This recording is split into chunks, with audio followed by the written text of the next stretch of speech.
I'm coming to you live from Diniwid, Barangay Balabag in Boracay Island in the Philippines. I'm having my morning cup of coffee here, my Copico Blanca. This is my go-to 3-in-1 coffee here in the Philippines. 3-in-1 coffee is a mixture of coffee, cream, and sugar. And Copica Blanca is my favorite because it's creamy. Got like a really milky taste. A lot of cream on it. I don't like the black coffee as much anymore. Like when I was in the military, I had served in the United States Air Force for 20 years, and I'd had enough of black strong coffee. Now I kind of like the mild coffee, and I only normally have 1 cup of coffee a day. Everything in moderation now. Not like during my military days. I used to drink tons of coffee during my military days because I work at the hospital.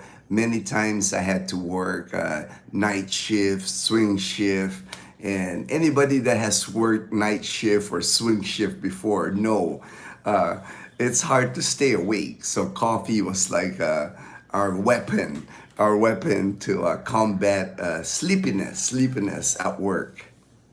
Hey, Gavin B, my good friend from Australia. Thank you so much. Thank you so much, my friend, for joining the live stream this morning. Before you leave for work, good thing. Have a good day at work. Have a good day at work, Gavin P. We are well. We are doing well. Dazel did catch a little, she had a slight fever when we came back here to Boracay. She started taking Tylenol. She doesn't have the fever anymore yesterday, but yesterday all day she rested. I think it was just too much fun. It's like we stayed up late when we were at the Canadian Beaver for their 1 year anniversary. We were running around chasing Laura, making sure she was okay. We were kind of like keeping an eye on Lara. So sweated a little bit, stayed late, till like 11 p.m. That's unusual for me, but Dazzle was like, it was just a busy, and then we came back to Boracay. So I think everything just like got too much for Dazzle. That's why she got a fever, but she was good by last night. She was feeling better already. She was already watching her Netflix again and everything.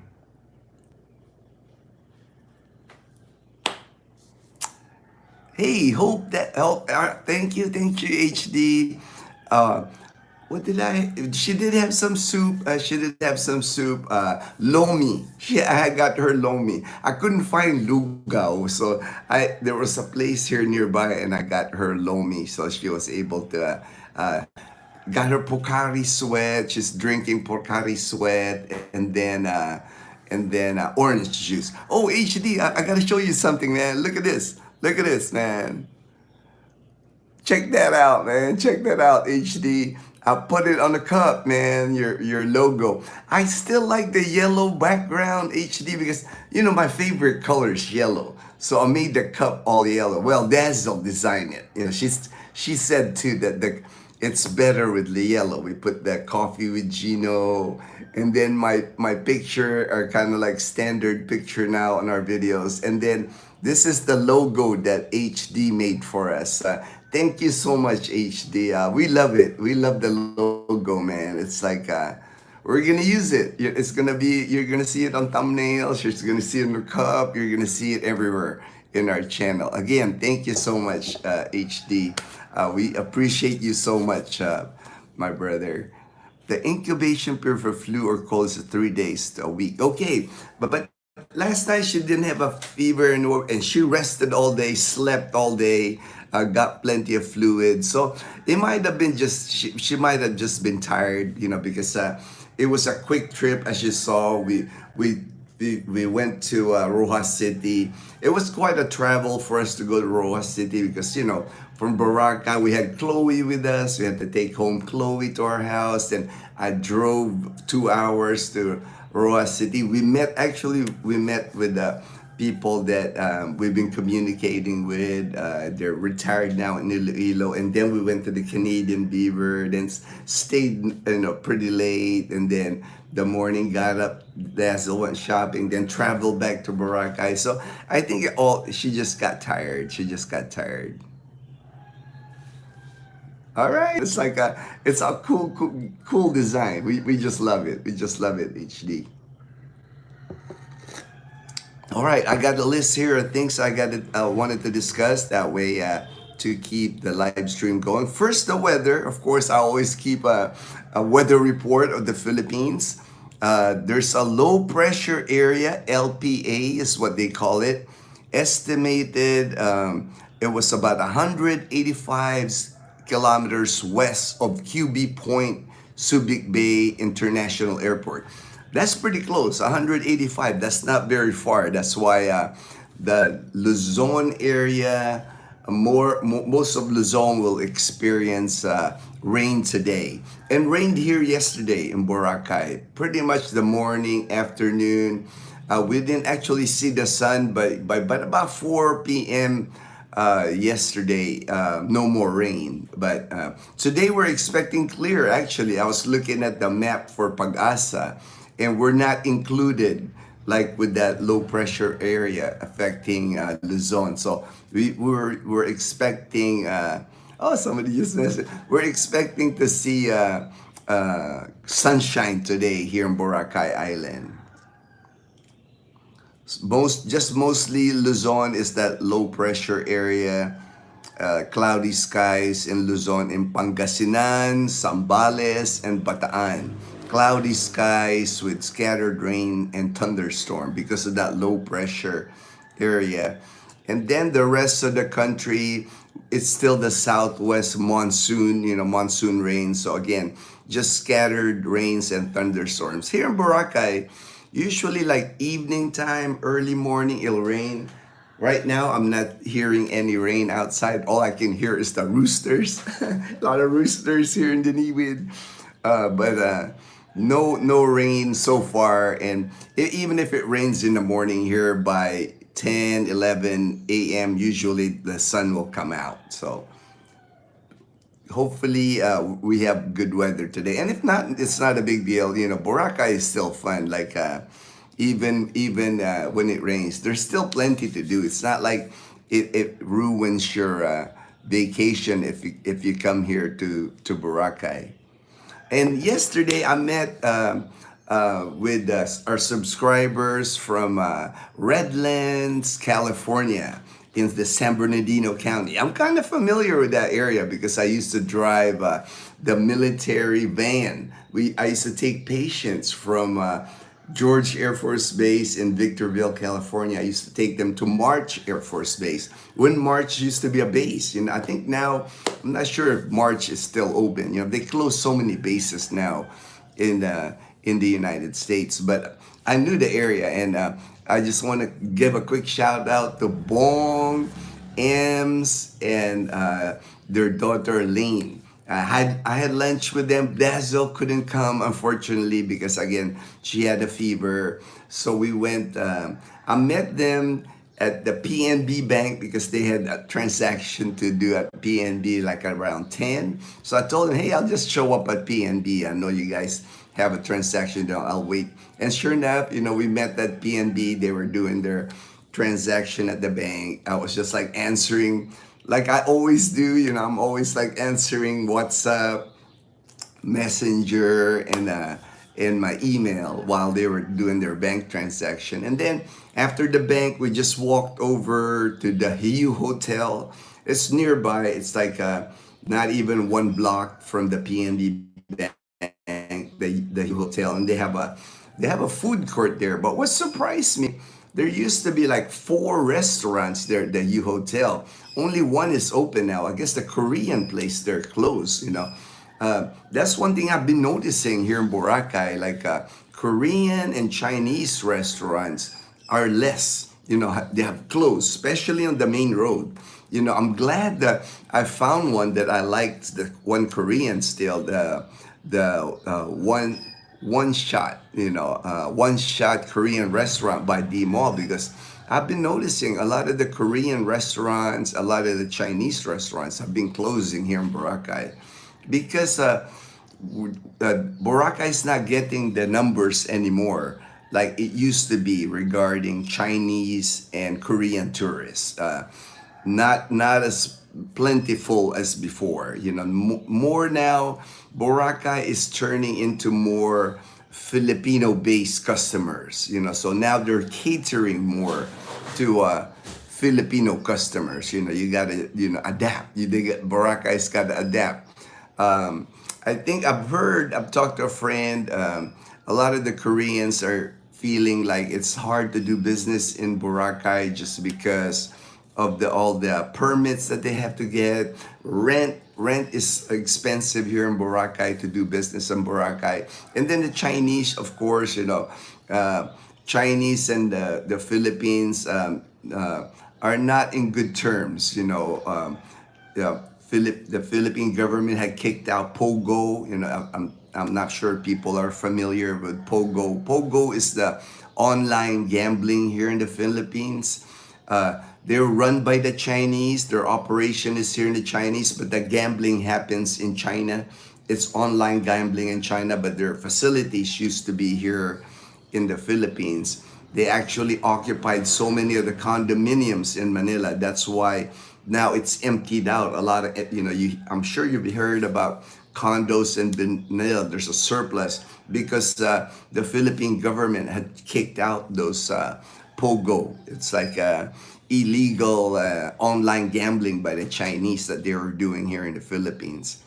So that's affected Boracay because there used to be tons of Chinese here in Boracay vacationing. There's still some, I still see, a few, but not like before. But before, there was like busloads of Chinese and busloads of Korean coming to Boracay. But now, it's mostly Filipino now. That's why even on Front Beach, you can tell the businesses that are closing, Korean and Chinese businesses, they're being replaced with businesses like McDonald's. There's now a McDonald's on Front Beach, right on the beach. McDonald's, 2 stories.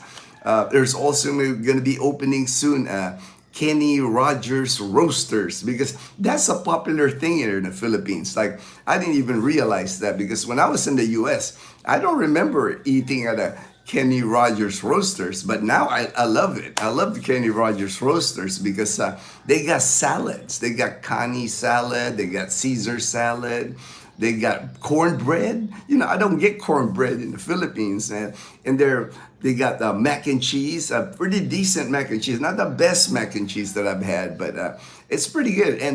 And Kenny Rogers Roasters, it's that. It's a cafeteria style. Rotisserie chicken is their main meal, their main attraction, and different flavor of when we were in Roa City, I was just filming and I saw they had like a truffle rotisserie chicken. I said, wow, truffle. I've never had a truffle rotisserie chicken, but it's like a cafeteria style. It reminds me a little bit of for people that lived in Texas. I don't know if they still have it in Texas. Luby's. I used to eat at Luby's in Texas. It's like cafeteria style. You can see they have a display of the food, and then you kind of just look, and then I want that. I usually got macaroni and cheese and cornbread at Luby's. That was my 2 things that I like to eat there.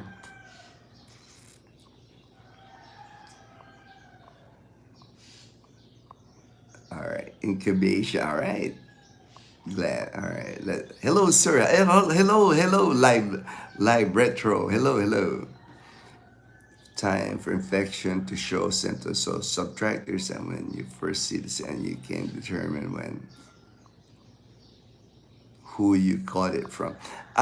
Dazzle thinks she caught it from the Canadian beaver because she was hugging people. Here so beso with friends and just a lot of people. A lot of people. That's why me at the Canadian beaver. Because I'm still immunocompromised, so I'm careful. It's like I'm careful. Not that I don't want to offend people, but usually I just fist bump. Don't. And if I shake somebody's hand, I always got my hand sanitizer, my alcohol, because I'm immunocompromised. So I still kind of protect myself. If I'm like in a big crowd like that, I stayed outside by the tent area near the band. Is what I said, and then.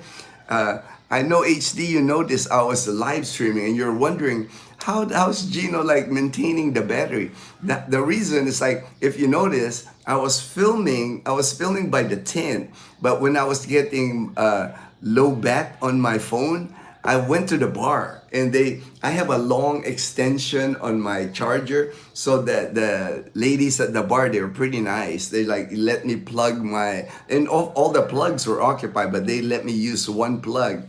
And I just had my phone, I got my phone plug. And that's why I was at the bar, leaning against the bar, and I was on the corner there. That way I was not interfering with the bartender, with the waitresses. And I was just standing there, live streaming there. That's why I was standing there, because I was plugged in. That's the only electrical plug that I can, so it could charge my phone and I could continue filming, because my phone is old. This is an iPhone 10. Like I said before, HD, it doesn't hold charge very long. But I'm going to Iloilo soon. We're going with friends to Iloilo, July 7th to the 10th. So I'll get it. Replace the battery on this. I know they have like an iPhone store in Iloilo City that they can do it. Asuman from Ugandan. All right. Welcome to the live stream. I don't think I have seen a Uganda before in our live stream. Thank you, sir, for joining the live stream. Lack of sleep lowers the effectiveness of the immune. So, yeah, that's what I figure. Dazzle is used to like sleeping long, and then when we were there, she was tired. She was tired from the party, and then when we got in, I crashed immediately, like 11 at the hotel. But Dazzle, she couldn't sleep, immediately. And then the morning, she wanted to go to the mall, so she had to get up a little earlier. And then traveling, all that. So, all right, Daniel. Thank you, Daniel. Sergeant USA. Thank you, Daniel. She's okay. She'll be okay. I'll take good care of Dazzle for sure. Oh, another thing. I wanted to mention, because I was making this last night. I was thinking of things, a topic. Today here, June 24, is it's called the Feast of San Juan. It's a celebration of Saint John the Baptist. There's activities all over the Philippines. I know in Pasig, it's called the Wata Wata. It's like a water fight. It's big in San Juan, of course, because that's their patron saint. So they even have like the fire department come out and hose people with water. But they're expecting rain. They're expecting rain in Luzon. So I don't know how that's gonna play out. But it's a lot of fun. It's a lot of fun here in the Philippines, and they also have it. They have it here in Boracay. I know. I've seen it a couple of times, so I'm sure they'll do something here in Boracay regarding the feast of San Juan, or Saint John the Baptist. Because the Philippines is a Catholic. Catholic is the predominant religion here. So today's, and even in Calibo. I saw they have there's a Pook area in Calibo. It's called Pook. It's right by the Esplanade. They're gonna have like games there, and I'm sure people are gonna get doused with water and all that. I was just watching. I think I was like checking if I got bit by a mosquito, man. I don't see a mosquito here, but I was like, I'm always careful with mosquitoes, man. That's why here on our Airbnb they have all these screens, but we don't have mosquitoes inside. But here it's open here, so I was just checking. I was just checking. So it should be a fun day. It should be a fun day in the Philippines for the Feast of San Juan. It's lots of like I said, in San Juan City in Metro Manila. That's gonna be like the main. I'm sure I'm gonna see posts on Facebook because that's the biggest one. Like even here in Boracay, it's common for people to like douse you with water. So it's like Dazel and I, we gotta be prepared for that.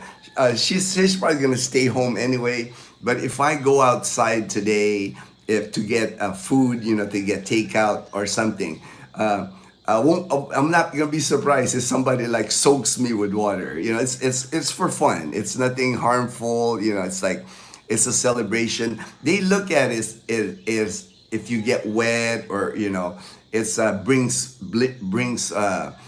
good fortune. Good fortune. So it's not meant to be like mean or anything, like to like soak you in water.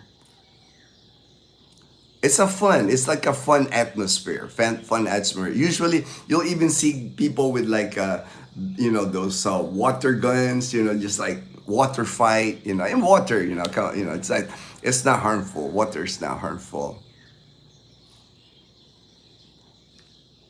Yep. So I covered that, I just wanted, people. So you might even see that, it's like, I know people make videos of that. And speaking of videos, that's another thing I wanted to discuss this morning. Because of that incident, that it keeps lingering. I think here in the Philippines, Vitaly, the American Russian blogger that's in jail right now. He's really caused a lot of stir. I would call it caused a lot of stir here. Now there's like a lot of videos I'm seeing regarding vlogging here in the Philippines that now they're gonna be more strict, new laws coming out. So far, like I watched the one video that I really watched and makes sense to me anyway. It's Michael. Michael did a video live stream yesterday and talk about vlogging here in the Philippines. And I agree with Michael with what he said. It's not a new law. It's not like the law has been there since 2012 regarding when you're vlogging here, people that you vlog. And Vitaly kind of just ruined it for a lot of vloggers here because he was mean. He was just a mean person. That's why he's in jail. He's just a mean person. He was just doing mean things to people. And that's not what a lot of us vloggers do here. Like I know Michael, I know me, I know James and Karen Adventures. We want to show the good of the Philippines. We're like promoting tourism for the Philippines. We're not like getting on people's faces and like embarrassing them or making fun of them. That's why I know there's a circular that came out reminding people, but basically it's common respect. It's like that's the way I look at it. It's not like they're banning vlogging here. It's the laws for vlogging has always been there. Like a lot of laws here in the Philippines I have mentioned before, it's just not enforced. But now they might enforce it. They might because of again Vitaly.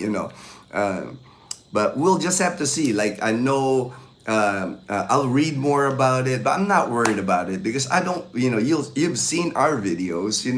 I don't embarrass people in our videos. If anything, I want to like highlight accomplishments of people or the people that I don't make an effort to film other people. I just want to show the scenery, show the good in the Philippines. And sometimes, I get kuya or ate, they're like, you can tell they want to be vlogged. They're like waving and I'm like, okay, and then they'll say, like the one person I vlogged at Puka Beach is like promoting his crystal kayak is welcome to Boracay. I can give tour here in Boracay.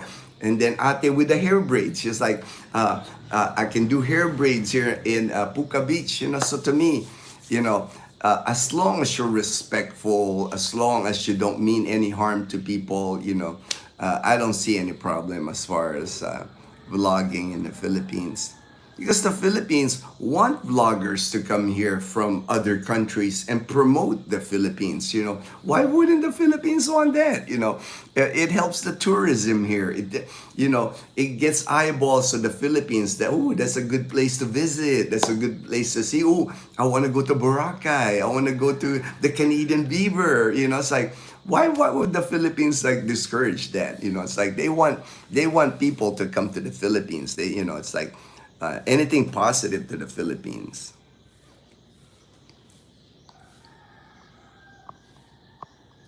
Artiga, hello Artiga. Thank you for joining the live stream. Good morning, Ginno and Dazel from JB Manalang. JB is from Australia too. Gavin P, you got a fellow Australia person on the live stream here. Good morning, JB. Good morning, JB. Artiga, I love the Philippines. Thank you, my friend. The Philippines has so much to offer to people. I think that's why it gets a lot of attention as far as the online, YouTube. There's so much. I think here in Southeast Asia, the Philippines is probably the number one place for vloggers to come. Foreigner bloggers come here because they know they can grab attention here. They can grab subscribers. So much to see. You got over 7,000 islands here. Fantastic beaches, hospitable people, kind people. That's why, I can't blame you, Artiga, for loving the Philippines. Gino, I'll try to come back after work. All right, no worries, JP. No worries, JP. It's like, and I'll post the replay. I'll post the replay on the Dazel community after the live stream. Guild, hello from San Diego. All right. Oh, retired Navy. A fellow retiree. All right. A fellow U.S. military retiree. Always good to see my comrades in arms. It's like, oh, thank you, Gil. Thank you so much. Oh, the friend yesterday that I met, a subscriber, Bong, he works for the Navy. He's a federal employee that works for the Navy. Philippine offshore gaming operators. It's good that the gambling is out since gambling business increased crime wherever it's at. It did, HD. Pogo wasn't just doing that illegal. They started doing some crazy things here in the Philippines. That's why I'm glad that the government pushed them out.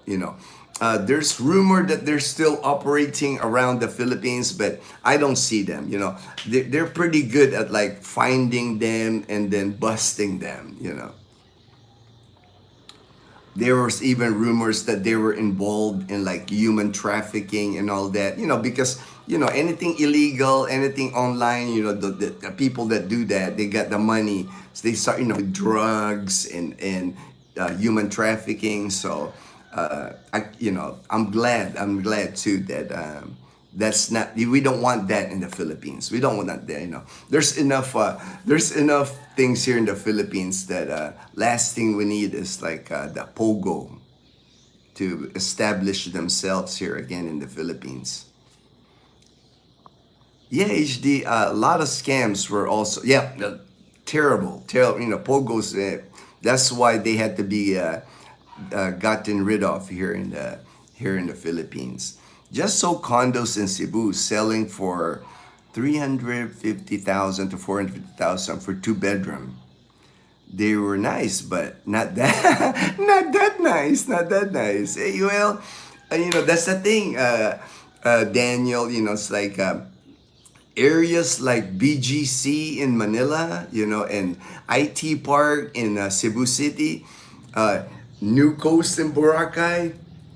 Not gonna be cheap. Not gonna be cheap because it's in demand. It's that thing about demand. You know, the more people demand condos in those areas, the more prices go up. Like a New Coast Boracay, I know the prices of the condos in New Coast Boracay will just keep going up because if you notice of all the filming I've done here in Boracay, there is just so much construction going on here. Like resorts, big resorts that are being built. You know, there's always been a rumor here in Boracay about a casino, but I'm glad they haven't opened a casino.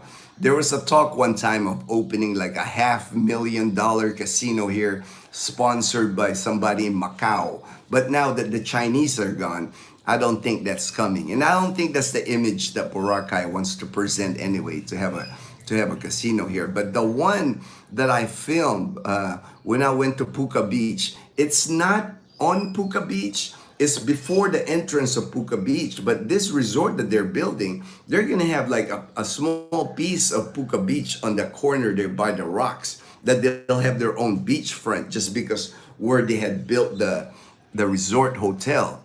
I counted like at least 3 or 4 buildings, and the buildings are like 8 stories high. So that's a lot of rooms. That's a big resort, and I'm sure they'll have a swimming pool built there. I remember at one time that resort was gonna be supposed to be owned by Philippine Airlines. I don't know if that's still the case because what Philippine Airlines had planned in Boracay before, of course, you know, Philippine Airlines used to land in Calibo. They don't know anymore. Back in March, they canceled their flights.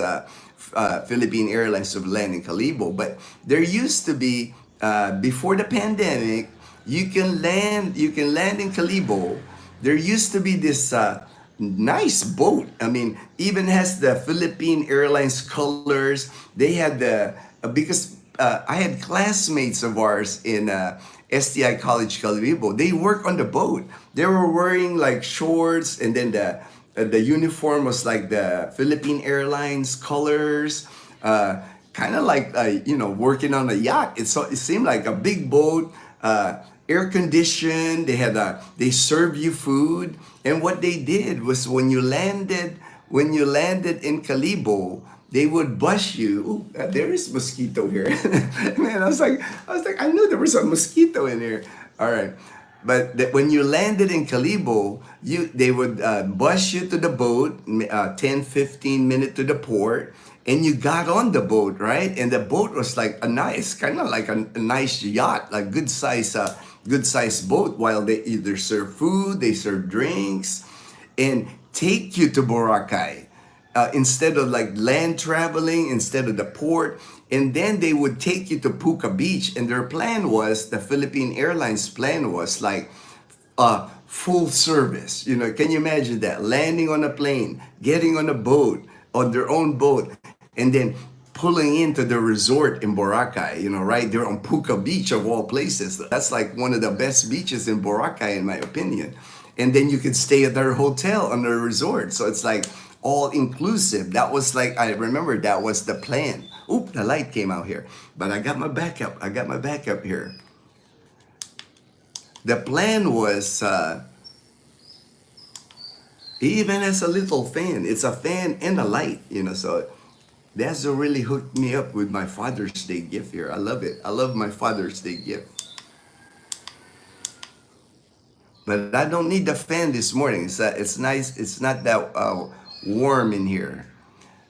So they were gonna do that. So I'm thinking they might bring it back, because if they finish that resort in Puka Beach, that's a nice place to stay. You got access to Puka Beach, and you got your hotel room. They might bring back the boat, or at least have the boat from Katiklan, since Philippine Airlines, they still fly to Katiklan. So would not surprise me if that big boat that Philippine Airlines used to have parks at Katiklan to take you to Boracay. It would still be something fun to do, It's still like, if you're coming to Boracay, that would be a cool experience. It doesn't benefit the locals The money was going to China. It's like what Walmart does with. Yeah, yeah, that's the thing with the pogo. That's why they kicked them out. They weren't doing anything good to the Philippines. It's like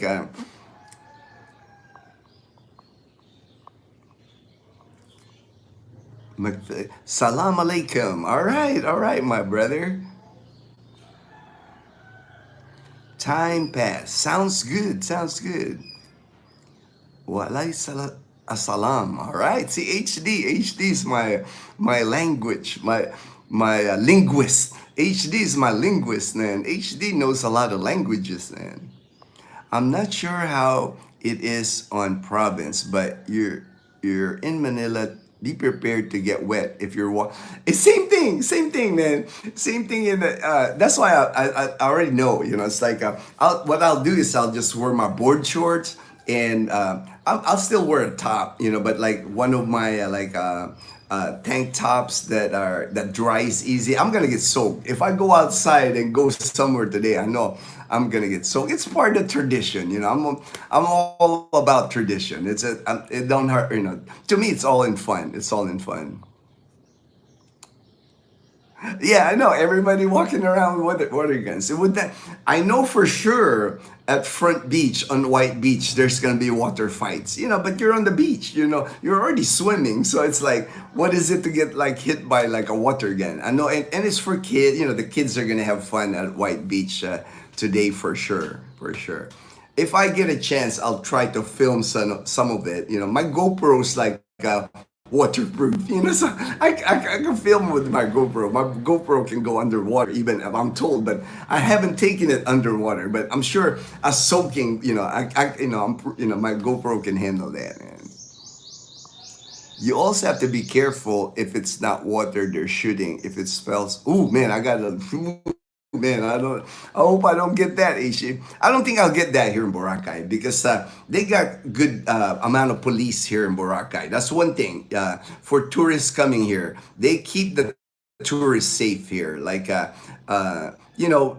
nighttime here in Boracay, of course, a lot of drinking being done by both tourists and Filipinos, locals, so, they have to keep the peace here. There's a lot of like, the police here wears like a light blue shirt. It says police, PULIS on the back, shorts. And there's a lot of them. A lot of them on Front Beach, especially in Front Beach area.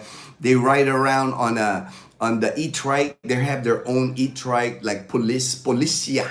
It says policia. And they ride around the main road. They don't want anything happening to tourists when they come here to Boracay. That would be terrible for tourism here. That's why they're all about protecting the tourists here in Boracay. So if you do something funny like that and somebody calls you out, you'll get in trouble. You'll get in trouble. And people don't want to get in trouble here in Boracay.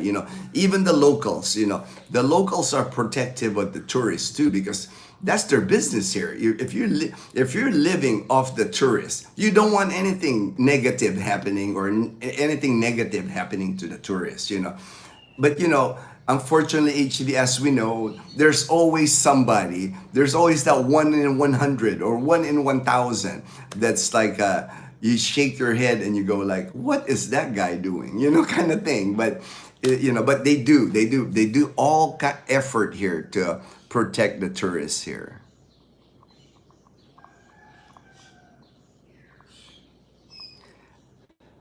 HD, well, it's really not. They passed the law. The law's always been there. HD, since I've read the law before. It's like 2012. But now because of Vitali, because what that American Russian vlogger did. He got in people's face. He got rude to people. He's like stealing stuff from restaurants, trying to get a lady's just like, I don't know what the guy was thinking. No surprise that he's in jail. And I don't want to wish anything bad on him. On people, but some people just deserved what they get. For actions like that, because I don't know what he was trying to do. For me, he picked the wrong country to do it. Maybe in other countries that would fly, but Filipinos are proud people, man. You know, it's like you're a guest here in the Philippines when you're a foreigner. You gotta respect the country. You know, by embarrassing people here, that's not gonna fly, and it's living proof. He's living proof that that's not gonna fly. So it like what he did kind of caused all this stir and all this attention. You know, that's why the circular came out. It wasn't a law, it was a circular that came out reminding people to be respectful. And also, it's not just the vloggers, it's also people sharing. Like, you know how people would like screenshot? They were screenshot text messages or whatever, and they share it on Facebook. Here in the Philippines, you can get in big trouble for that because or you know you never want to say anything bad about a government official here, you know, or a government agency. If you say bad, you post it on Facebook or you you know anything online, you know you can get big trouble here for that. It's not like in the United States where freedom of speech, Americans are really big on freedom of speech. Here there is freedom of speech, but you got to be careful with your speech, you know, because you do not want to piss off even the barangay captain in your area, even the, you know, even the you don't want to piss them off because they can file charges against you easily. I mean, that's why here, you know, most of us vloggers that are respectful, that always show the positive side of the Philippines, you know, we know this, you know, so I'm not worried. I'm not worried about that because I'm always respectful of people. It's people that are idiots. You know, it's people that are idiots that will get in trouble with the vlogging rules here in the Philippines. It only takes 1-2 bad apples. Thank you, Daniel. It's so true, right? You know, it's like, you know, it ruins the fun for everybody. Because to me, when I look at vloggers here in the Philippines, they're promoting the Philippines to their country. You know, it's like vloggers that come in from Europe, you know, vloggers from South America, they come here to the Philippines. They're vlogging the beaches here. They're vlogging the resorts. I'm like, you know, that's like free advertisement for Philippine tourism, you know, so, you know. Yeah, HD, sometimes people run out. Dirty water. I'll be careful, man. I'll be like, I'll watch out for dirty water, man. But I'm not going to stay out long anyway, you know. Probably enough time to get my takeout food for today or something. And I'll wrap it in like, I'll bring like a trash bag, a plastic bag, so at least my food doesn't get wet. Wasn't just me, and he stole, damaged. Yeah, thank you, right? That Daniel, that's what I'm saying. He did criminal activity. You know, that's not vlogging, man. Teresita, thumbs love. All right, thank you, Teresita. Good morning, magandang umaga, mayad nga agahon. All right, Teresita, appreciate it. Gina Lachman.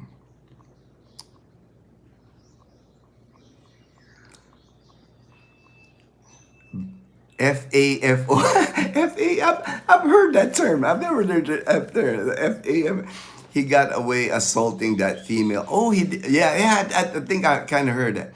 Philippines finally made him pay for it. And I'm glad the Philippines made him pay for it. I'm glad. You know, it's like I said, I don't wish anything harm to him. He just has to pay his time now. You know, it's like you do a crime, you do the time. It's the way I look at it. You know, it's like, and he knows it. The pictures that I've seen of him lately, he ain't smiling now. You know, he ain't making funny faces of police now. All the pictures I see him now, he looks like he's in prison. You know, he looks like he's suffering in prison. And a little bit of suffering will probably help him moving on with his life. You know, this experience, I'm sure, will change him. Only one thing that you can gamble on: the house always wins. Smart people always. Yeah, yeah. I mean, they build those casinos for a reason, Daniel. They don't build the casinos so people can make money in casinos. That's the way I look at it. I've never been a gambler, but I'll go in there and throw a couple of coins in the slot machine just for fun, just so that I can say, hey, I did it. But never been a gambler myself.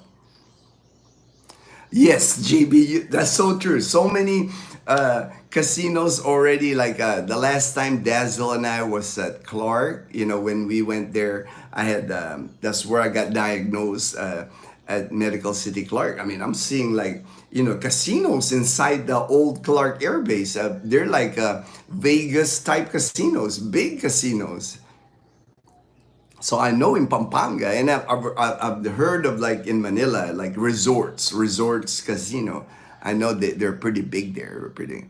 Hey, good morning, Alfie. I haven't forgotten you, Alfie. We got 8 o'clock after the live stream, man. We got our call, man. So I ain't forgot you, brother. I ain't forgot you. So after this live stream, 8 a.m., man, I got you, man. We'll talk for your possible maybe like do a recon of the Philippines, or maybe a one-time move for you. But we'll discuss it. I want to make sure. I want to make sure. When I help people, I always like get a feel of what they're looking for here in the Philippines, and I also tell people. I tell them straight up that I don't think of the Philippines would be a good fit. The main thing, my concern for people coming here to the Philippines, it's doable on a low budget, but you still have to have like backup, like emergency money for medical care here, and then if you have to fly back to the United States, and also what you're looking for. Sometimes the expectation of the Philippines, people come here on a low budget. They come here maybe $1,500, $1,500, but they're expecting a lifestyle like BGC lifestyle, Manila in a condo. That's not gonna happen, So well, I kind of gauge, what they're looking, and just do my recommendation. Like with Alfie, I'll do the same thing, and I don't charge. I don't charge anybody. I just want to help people make the right decision. It's like I will point out, what I think they can afford here and what areas they can afford here. It's still ultimately the person's decision. But I have discouraged people before. I've had a couple of subscribers that are no longer here because I told them straight up that I didn't think the Philippines was a good idea for them, and I never heard from them after that. Sometimes people just want to hear what they want to hear sometimes, and I'm not like that. I don't want to steer somebody in the wrong way, and I don't want like. I promote the Philippines. I think it's a great country. If you're on a low budget, low pension, the Philippines is great, but it's not for everyone. It's not for, especially if you have a lot of medical issues. Why would you want to retire somewhere else when you have free medical care in the U.S. like Medicare? Medicare doesn't work in the Philippines, so to me, it doesn't make sense. Those are the people that I tell them straight up. I tell them I wouldn't recommend moving to the Philippines if you got like diabetes, high blood pressure, if you got a heart attack before. There's medical issues that they can support here, but why would you want to pay money to have them support you here if in the US you can get free treatment? HD, the local capital were against developing gambling in the area. It shows who has the locals. Yes, yeah. Yeah, that's why I'm glad. I mean, ever since I moved here, 14 years ago to Aklan province, and I lived here in Boracay for 18 months, there was always talk of casino here in Boracay. They actually had the area planned out already. There's a section here in Boracay where they were gonna put that casino, sponsored by Macau. I'm sure it's part Chinese was the investment, and they were talking about building like a 500 million, $1 billion casino here, but it never happened. Good thing it never happened, because I think that would have ruined the island here, the whole island vibe here, and then it'll ruin the locals here, because they were saying that when they built it, it was more catered to foreigners. It's going to be catered to the tourists, not to the locals. But I just didn't buy it. I didn't buy it. I think it would still, affected the locals here.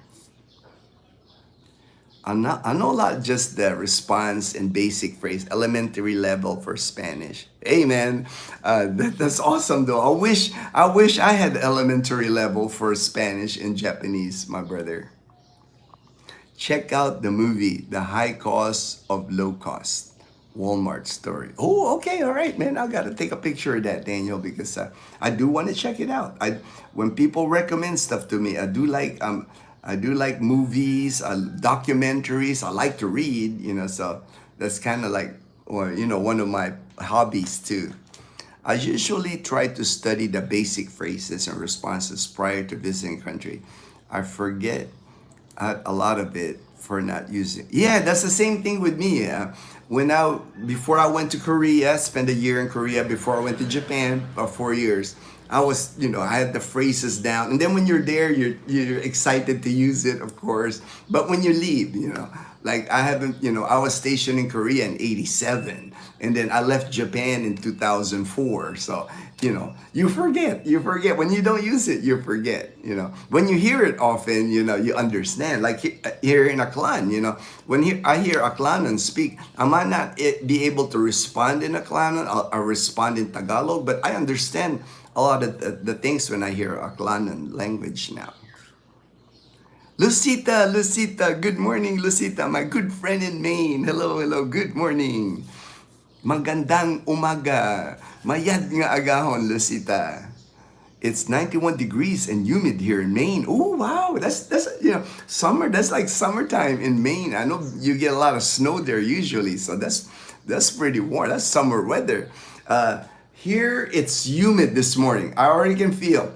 It's not hot, but it's humid because it might have rained last night. But I was looking at the Pag-asa weather map. It doesn't look like we'll get rain today in Boracay. Because it rained yesterday, pretty much the whole day till about sunset time. We didn't get a good sunset last night because cloudy. It was still cloudy, but it stopped raining about 4 p.m. But today, they're expecting good weather here in Boracay. Good weather enough for the water fights. The water fights, the dousing of the water. People are funny when it's San Juan, the feast of San Juan. They're funny when they're here because there's people that's gonna be walking out there with like full rain gear, with the hood, with boots, just to be funny. I think, just to be funny. I would not surprise me if I see people doing that here today. But me, man, I don't care about getting wet. It's just water. Hopefully, like you said, it's not dirty water. But I'll just wear my board shorts. If I get wet, it's all good. I can hang it up. It'll dry up in the sun. Wow, that seems surprising. Yeah, that's what I thought too. We were thinking the same thing. That for Maine, man, that area usually 91 is pretty. I fully concur. First thing I try to learn is thank you, please. How much? Oh yeah, awesome, Daniel. I'll help you with that, man. When you get here, man, with all the basic, it means a lot to the locals. I know when a foreigner, especially when they speak the local language, it's it gives a good vibe. It gives a good vibe. People are. It will give you a smile for sure. You'll get a smile when a foreigner speaks the local dialect here. Yes, HD, correct. Suffering definitely humbles people. I think it's the whole, ego thing. They think they're big. They think they're all that, and then. When you suffer, it puts you back down to reality that you're nothing special. I think that's what Vitaly. I think he was thinking he was special. He was better than everybody, and that's not a good way to live. That's not a good way to live. This experience will humble him, and I think if anything, it will make him a better person. Did you also learn the bad words? Usually, that's the first things you hear, right? HD, like when I came here to Aklan, people were teaching me all the bad words. That's the first thing I hear from people. I have for something. I love you, bro. All right, thank you, real one. Thank you so much. Edgar, all right, Edgar. Good morning, Edgar. I think the Philippines is very nice to visit and live, but the Philippines prison, nothing I would ever want to visit. Even, oh no, no, the prison here in the Philippines, like if you end up like I've watched videos, I've seen videos of Bilibid, that prison. And other prisons here in the Philippines, it's not, it's a not a good place to be in because the one thing I would worry if I was, if a person going to the prison here is the diseases that you can catch in prison here because, I'm sure they have a clinic, I'm sure they have medical, but with that amount of people, you got to worry about tuberculosis, you got to worry about malaria, dengue fever. Man, dengue fever is not fun. If you get dengue fever here in the Philippines, just all kinds of diseases that you could be exposed in prison here because of the living conditions. The living conditions. It's not a pleasant place. A Philippine prison would not be a pleasant place to go. Can't say I tried to learn the errors, but I was taught some. Yeah, that's the thing. People love to teach you like the bad words. Ginno, the car racing movie I mentioned a while back is coming out this week. Oh yeah, I saw the sneak preview. I mean, I saw that. And I love Brad Pitt movies. I think last night I heard Dazel watching Legends of the Fall. She's seen it before, but she was watching it again on Netflix. But we're both Dazzle and I. We both love Brad Pitt movies. He's always been the cool guy. Brad Pitt's always been a cool guy. So F1's gonna be awesome. We're endeavoring to watch that movie, the Death Race movies. The Death Race movies. I remember a little bit about the Death Race movies. I remember those movies. They're kind of fun. I remember those movies when I was younger. My home base is in Clark. All right, all right. I didn't know that, JB. Good thing you shared that, man. I'm surrounded by casinos. One good thing living around casinos is you are spoiled for choice. Oh, restaurants. All right, yeah. Just don't get tempted. Oh, yeah, yeah.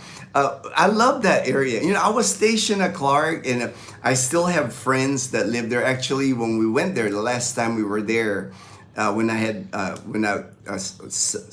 went medical treatment at Medical City Clark, my friend Ida, we stayed at her house. She lives right outside the gate of Sapang Bato Gate. So we would walk from Sapang Bato Gate. We would walk all the way to the parade grounds. Dazzle and I, we would walk the parade grounds at sunset together. And you got all those restaurants.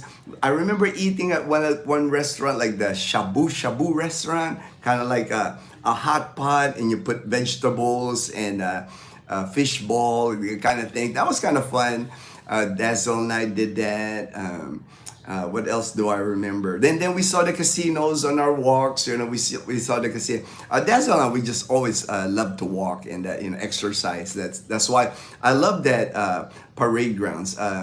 When I was stationed at Clark, I remember running around there, and of course I remember having retreat there, retreat ceremony. We would have retreats, promotion ceremony, retirement ceremony. We would be in formation in full uniform, a service dress uniform, like kind of like our suit and tie and our bus driver hat. That's what we call it, the bus driver hat. And we would do that at the parade grounds at Clark, right in front there by the 13th Air Force headquarters. I actually did a video of that area, the 13th Air Force headquarters. I think the CDC, Clark Development Authority or something, they made that into their office too. So I'm familiar. I'm still familiar, and actually walked around like we're all the old enlisted housing. The old enlisted housing. I remember I saw like a 7-Eleven going to Sapang Bato Gate, but I made a right and went to like the old enlisted housing. and people live in it. You know, I saw people live in it, and actually a guard actually like told me I was walking and filming. You can't go here, sir. So I had to like, and then I went to Bicentennial Park. I remember I filmed up Bicentennial. I love going to Clark because I was stationed there. I was in the United States Air Force. I was stationed there till Mount Pinatubo hit in 1991. So I like walking around Clark and like remembering how it used to look. You know, you can still see remnants. You can still see remnants of the old base there. Of course, it's different, but there's still like even the officers' housing, you know, by the parade grounds. That is now like restaurants, you know. There one time they had a gym there. I actually like worked out at the gym, but I don't think it's there now. One of the officer housing. It looks kind of like a barn, like an old one, you know, high roof barn, but it's changed, of course. It's more developed now, but you can still see like how Clark used to be there. Like my old dormitory, Dazel and I even took pictures of my old the hospital dormitory at Clark. It's a different building now. And then they built around it, so you can, you know. I couldn't even remember, you know. I just could remember the look of the building, but the surrounding area changed.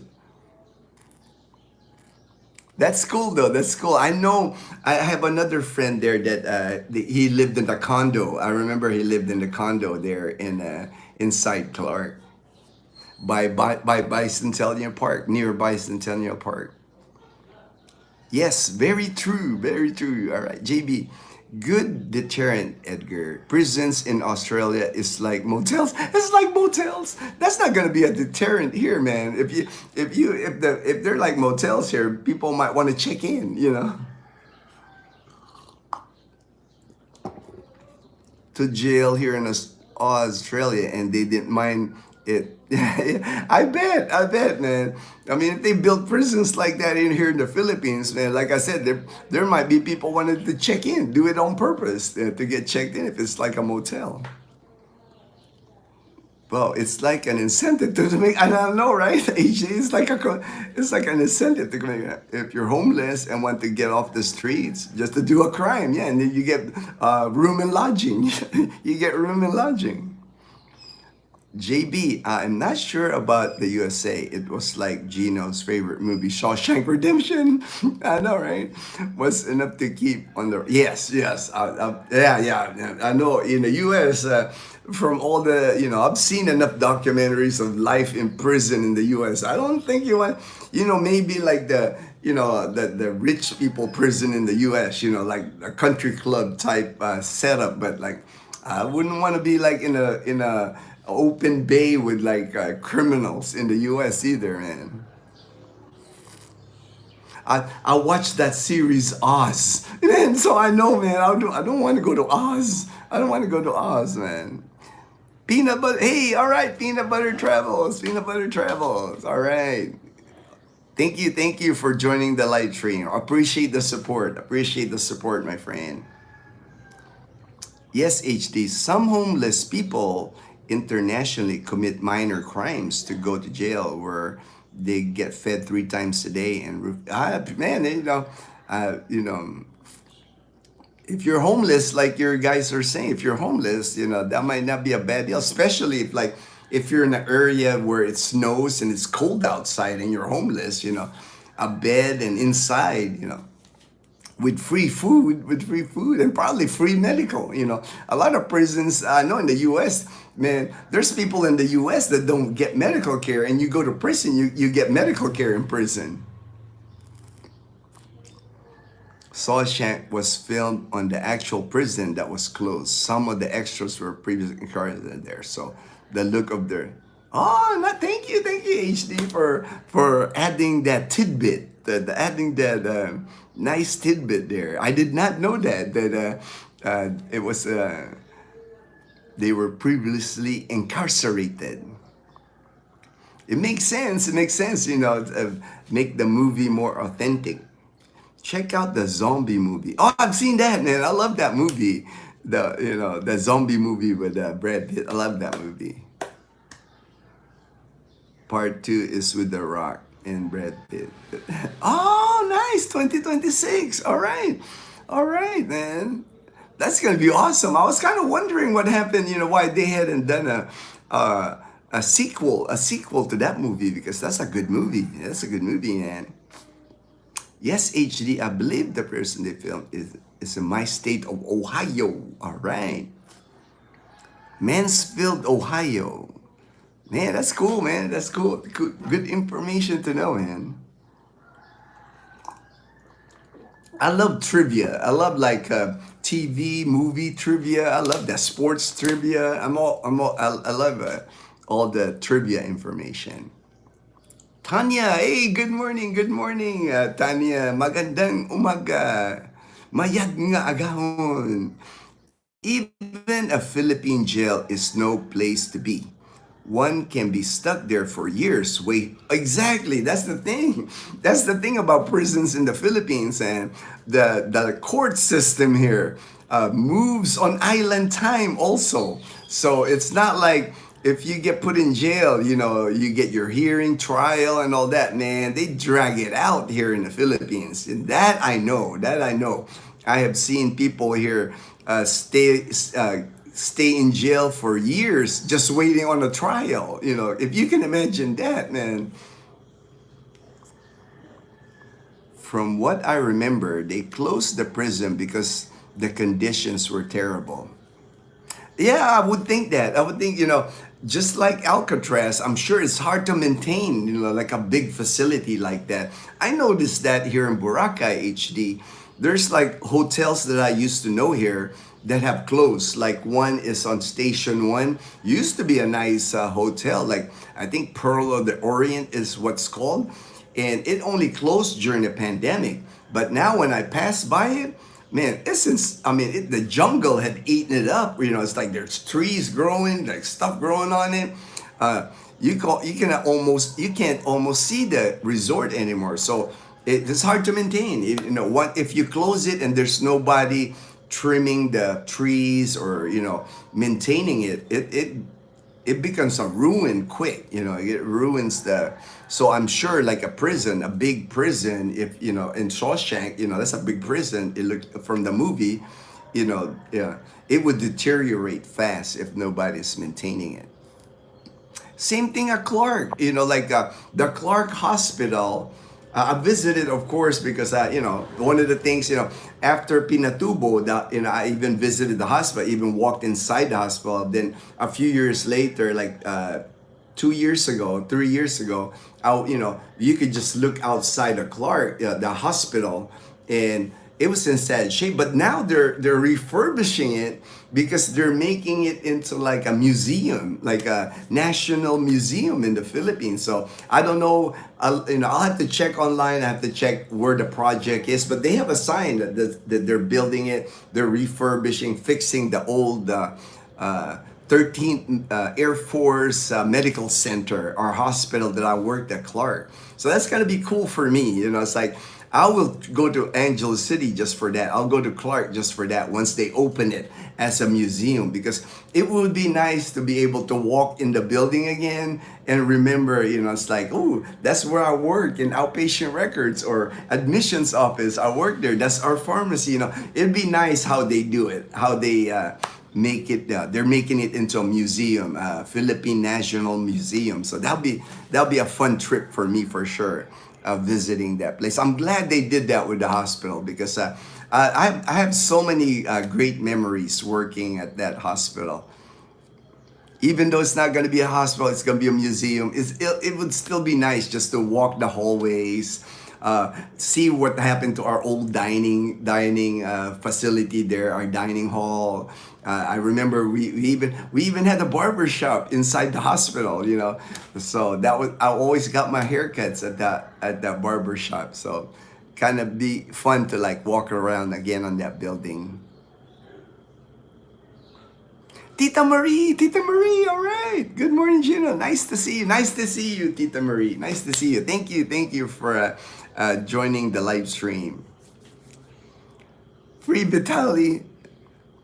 Like I said, I don't wish any harm, even for a person like him. But he deserves the time he's gonna get. You know, he deserves what he's getting right now. Hopefully, it'll be a lesson for him, and hopefully, he betters his life after this. But he gotta pay for the crime. You know, that's you do the crime, you gotta do the time. That's the way I look at it. HD, yes, still can visit on tours. Oh, nice, nice. You can still visit on tours. I bet many people take that tour, man. That'd be a cool tour to it. I would jump on that tour if I was in the Ohio area. My nephew worked in a prison in Ohio. Believe me, they do not want to go there internationally. U.S. Air Force B-2 has done the job. Proud of the Air Force, buddy. All right, Alejandro Ortiz. All right. Hey, Team C, yo, Ginno. All right, man, yo, Ginno. All right. My good friend in Las Vegas. Good morning from the Philippines, my friend. The new Death Race were filmed in the late 2000s. And first one had Jason. Oh, I haven't seen that one. I've seen the old movies. I think they made those in the late 70s or early 80s, the old Death Race movie. But I haven't seen the one with Jason Statham. Now I gotta look it up now. Daniel.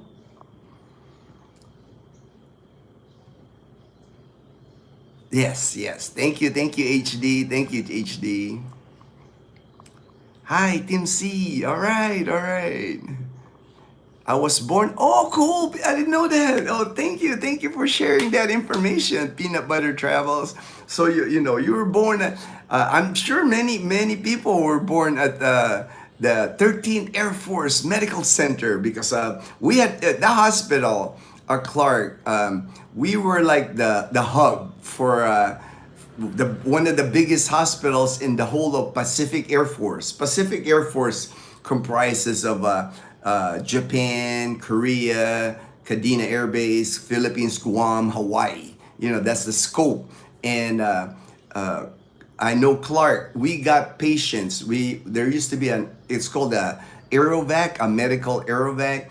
We used to call it a milk crane, called a milk crane. It was the C9 Nightingale, a big plane. Basically, the plane was a hospital, and they would transport patients. They called it a milk crane because they would fly to Guam, they would fly to Hawaii, they would fly to Kadena, they would fly to Yokota, Misawa, and take patients, and they would used to bring them down to Clark because Clark was a big facility. It was between Clark and Hawaii. I know Tripler Medical Center in Hawaii and Clark Air Base at the time. Those were the two big hospitals in the Pacific Air Forces. And of course we service not just Air Force. We service Navy, a lot of Navy in the Pacific.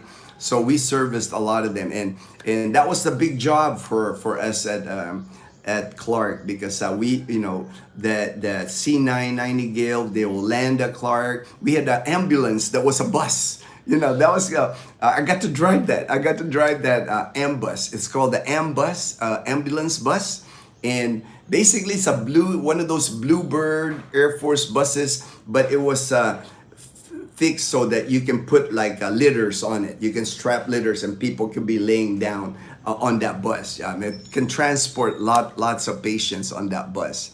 That's why I got so many good memories of 13th Air Force Medical Center. It was one of my best assignments in the military.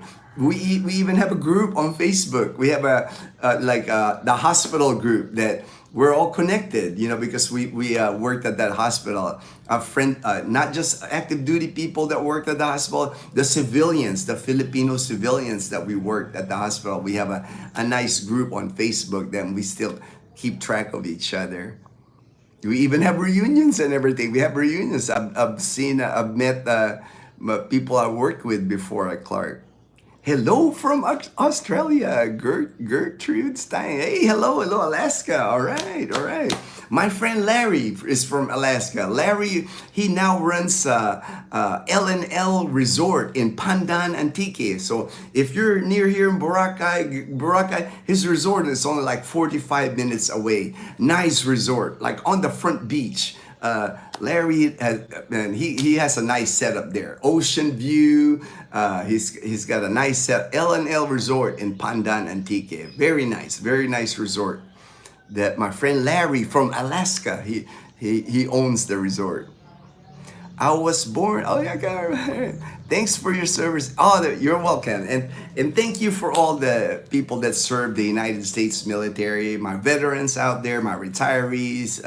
Thank you all for your service. HD Sergeant USA. Have you seen Meet the? Oh yeah, I love the Meet the Parents. Meet the Parents is awesome. Someone in James and Karen's live asked if the locals can milk a carabao. Ooh, I've never seen that. You know, I've heard about carabao milk, but I've not seen it. And I commented a line from the movie. The joke went over James' head since he didn't. Oh, okay, since he didn't want. I would think you could, I have heard of Carabao milk. I have heard of Carabao milk. I know I saw that video, Invaders, I saw that video, Invaders, at James and Karen's Adventures. He had some cows that invaded his house in Palete. Two of them, like, were like, I think they were trying to eat the eggplant. They were trying to eat the eggplant that James and Karen have planted. If you haven't checked out James and Karen's channel, awesome channel, you're gonna love their channel. It's called James and Karen's Adventures, and they live like 30 minutes away from my house. They live in Balete, Aklan. They're living like a farm environment, like a farmstead. They got like they have chickens. They just got eggs. James was so happy. He finally got eggs. He's got like two. He was carrying 2 eggs. He was really proud about the eggs that the hens, that finally laid on their chicken coop. He's like really excited. But I love watching their videos because to me that's like really, really authentic province life. That's how province life for most of the people in Aklan province. Most people are either farmers or live rice field or fishermen, fishermen people. So those are the two that you see most here. Even in our subdivision where I live, it's a gated community. But once you come out of our subdivision, it's all rice fields. So you got like, I can ride around on Bumblebee and all I can see is like endless rice fields in Numancia. I think we're like the top producer of rice in our province. Numancia Aklan is like the top producer of rice because our mayor is always giving us free rice. During the pandemic, even I remember during the pandemic, he's not the mayor anymore. I think we got a new mayor now, but our old mayor, Mayor Toto, he was called Mayor Toto. And Mayor Toto, I remember in the pandemic, and I was so always grateful because he didn't have to do it with us residents that live in a gated community because we could afford rice. But man, he gave everybody rice. I remember getting like a 50-pound sack of rice. I was like, I got it to the house. I was like, what am I gonna do with all this rice? I was like, but I got some and I shared it with like the security guard and then the gardener at our community.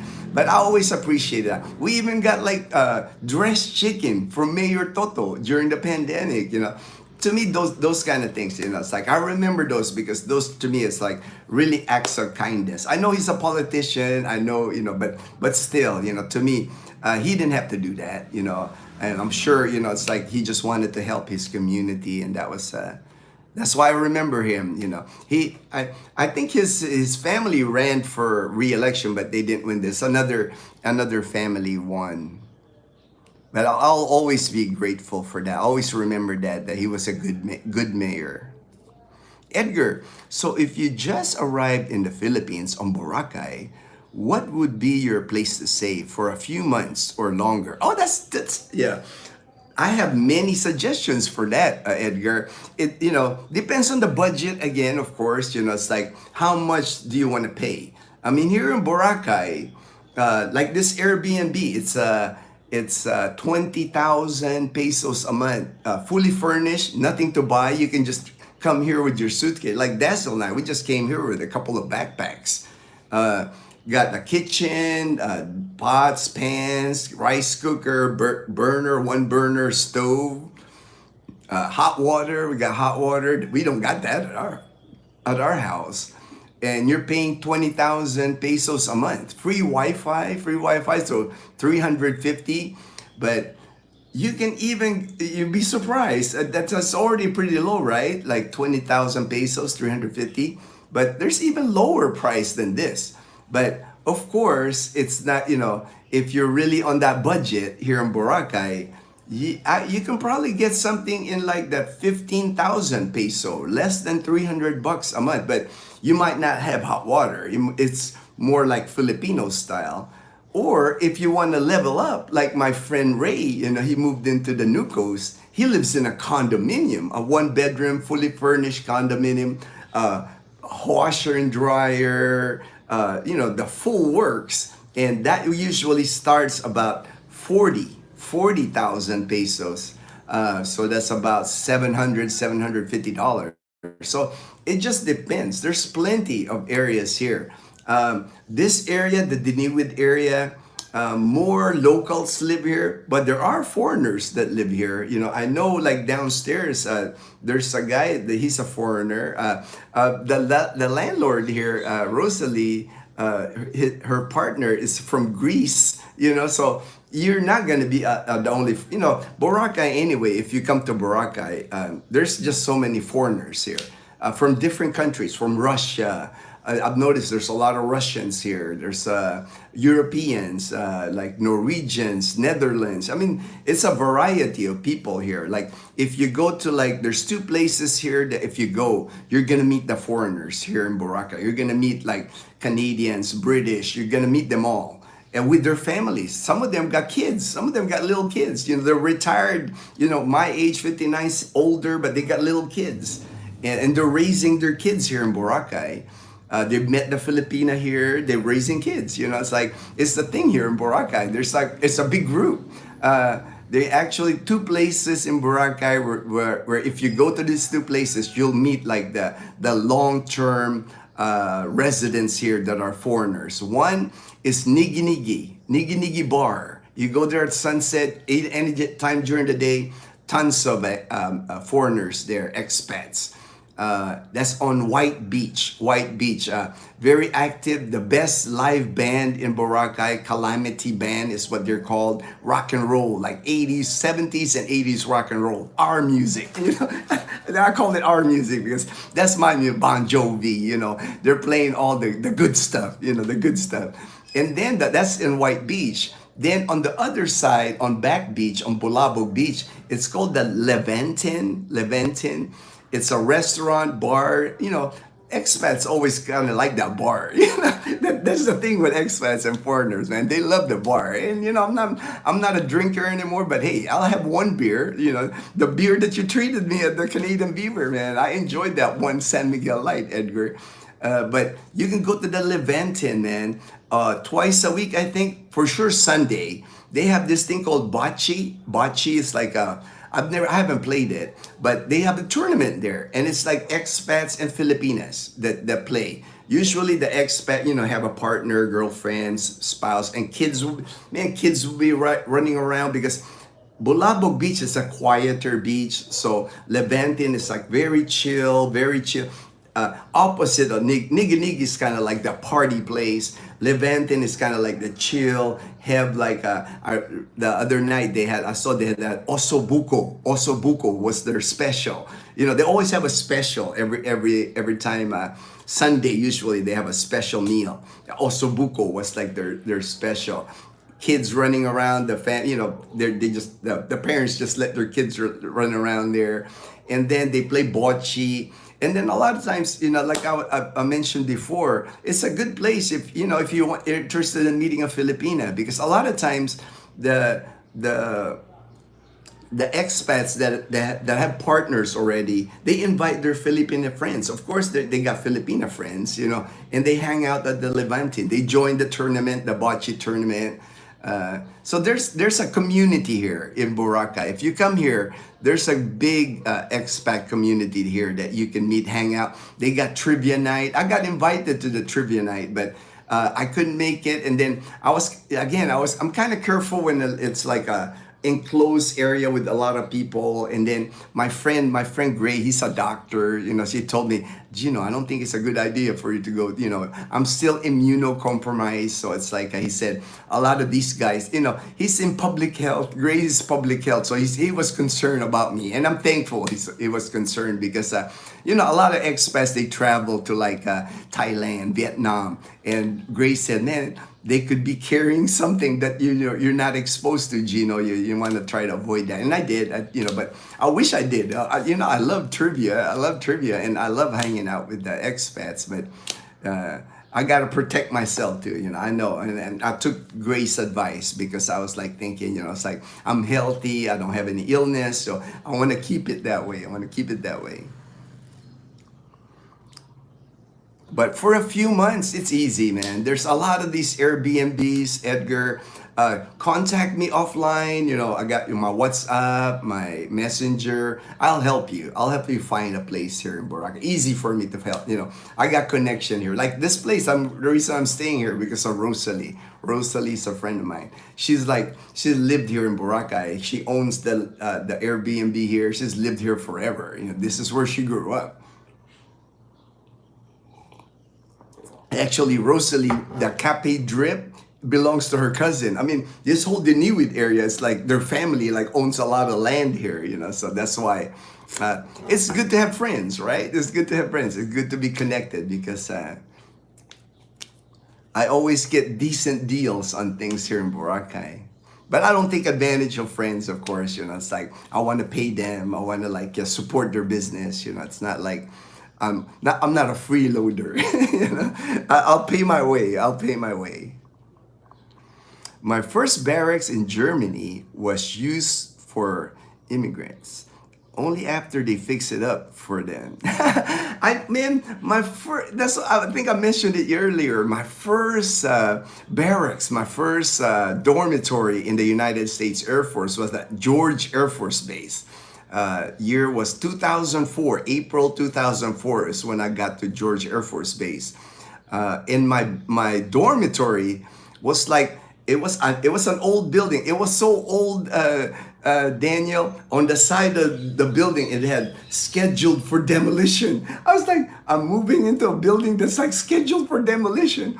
I think we lasted like a year on that building. They were building a new hospital dorm. It was nice too when they built the new hospital dorm. But when I first got there, you know, my building was scheduled for demolition. And I knew why it was scheduled for demolition because it was mostly like wood structure on the outside, even the rooms, very dated. You know, it's like I remember our carpet was like, it wasn't carpet. It was like the hardest carpet. Man, if you fall on the carpet, you would scrape. You would have a bad rug burn on the carpet. It was just like terrible. But you know, stayed there for a year. So, but it was memorable because it was my first life living away from home. You know, 17 years old. That was my first dormitory. I had my roommate Kenny. Shout out my friend Kenny. Me and him became really buds because we were both from California, of all places. You know, here we are, got stationed in California, in Victorville, California, and we're both from California. I was from Long Beach, and Kenny was from Lake Elsinore in Orange County. So I was like, we both lived almost at home. You know, we lived like 2 hours away from home, you know, being stationed at George Air Force Base. But great memories of mine at my first barracks. My friend Leo in Boston, you know, that was his first assignment too. Leo was 18, and me and him are good friends to this day. You know, it's like all our friends. Busby, he visited me here in Boracay a few months ago. We hanged out here in Boracay. He lived in that dorm with me during that time on the old barracks. It's amazing how you maintain. I mean, you know, these are friendships that are 40 years old. You know, 40 plus years of friendship. It's like it's great that we've been able to keep track of each other and want to see each other. These are friends that I want to see. These are friends that I want to hang out. I love seeing my guys from my first military assignment. Sergeant, it was good enough for military, but not immigrant. Like immigrants, man. The military, man. I don't know how the military is now in the U.S. I've been retired now for 21 years. I've been retired from the military. I've been collecting a military pension now for 21 years, but. Back in my day, you know how it is. When we were old, we always talk about back in my day. Back in my day, we were, but man, it wasn't easy, man. I see the military now. Even before I retired in 2004, I see the military. They have like contract workers now in the military that would like mow the lawn, or paint paint the hospital or paint the dormitory. They got contractors now, civilians that they hire. Man, when I joined the military, that was us. That was like your extra duty. That was like on your day off, your supposed day off on a Saturday or Sunday. You're out there painting the building. You're painting the hospital. Or you're painting the painting. I never painted so much in my life when I joined before the military. I never painted. When I joined the military, I thought, man, did I become a painter or a soldier? What happened? I'm like always like with that roller thing. I'm painting the hospital. I'm painting my dorm. I'm painting. They made us paint everything, man. And then cut grass. It's like, I did cut grass some, when I was living in Long Beach. Cut people's yard, but like in the military, man, it felt like you were cutting a golf course, man. You're like out there like for 8 hours cutting grass. I was like, we were the labor, there was no contract work or civilian workers, that was us, the lowest ranking people, the E1, the Airman Basic, it's like, they gave us all the chores. Hey, my good friend John, balikbayan guy. Good morning, Ginno. Good morning, John. Was taking a nap this afternoon. Was busy doing yard work this morning. Hey, I understand, man. I love my naps, man. I'm always taking a nap here in the Philippines, in our house here in Boracay. After lunch is my nap time too. I love taking naps. Yeah, it looks like it's gonna be a sunny day. I can already see the sun is up. It's only 6:30. Sun is up here already. Gonna be a good day in Boracay. It's weird because yesterday, man, it was dark. It was like downpour, rain all day, and now it's like beautiful. It's gonna be a beautiful day. I can already tell. I can already feel the heat becoming warm here in this balcony. I can't wait to walk to the beach now and see what the beach looks like this morning. And we don't have Chloe anymore. When we went back, we dropped Chloe off. This our last. What's today? Today is 24. So we got 6 more days here in Boracay. It'll just be Dazel and I. This will be our last 6 days. And Daniel, we're gonna do the Mandarin Bay Vegas style buffet. We're gonna do that this week. I'll see how Dazel feels today. Maybe we'll wait, maybe towards the end of the week, right before we leave. So Dazel's feeling a little better. I know she's probably gonna need like a couple of days here to just rest up. Today would be kind of like a Netflix kind of day. We're just gonna watch movies on Netflix. Some of the things that you guys recommended here, we're just gonna stay in. We got some snacks. I don't want to go outside too much anyway today because it's the Feast of San Juan. It's like they call it here in the Philippines. They call it basa. You're gonna get wet, or buhos. They're gonna pour water on you or water gun you. So I don't want to walk out too much. After this live stream, I got at 8 o'clock. I got to do with Alfie. He was here earlier in the chat. So after that, I'll just want to look at the beach and then maybe pick up something for lunch from the carinderia here. Get something that Dazzle and I can eat for lunch. But I'll try to lessen my movement today, because like people get out of control sometimes, trying to get you wet, with buckets of water and stuff like that.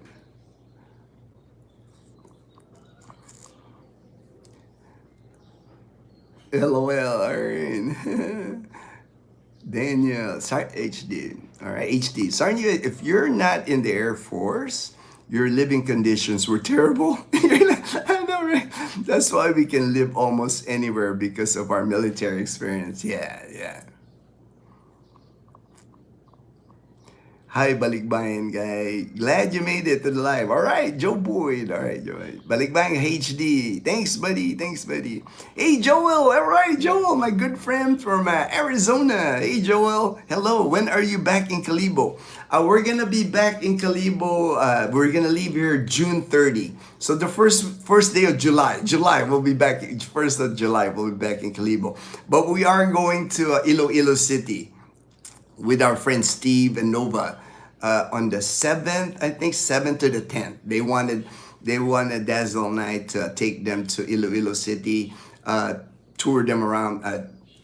Steve wanted to check out like the hospitals. He wanted to see, he's also TRICARE, so he wants to, I'll introduce him to like Ma'am Marlene, show him around the hospital at Medical City Iloilo, and then maybe get some of the doctors that he'll need. You know, he's got that can support him here in Panay Island. But good to see you. Good to see you, Joel and Eileen. I'm glad you guys made the live stream this morning. And I got that you're one of the moderators now, Joel. So if you want to like, hammer some people for like making not good comments, and you're one of the moderators now. Have a great day. Oh, thank you, Country Taco. Ooh, Country Taco, man. I love that name. I love me some tacos, man. I saw an amazing waterfront home for sale in Antique.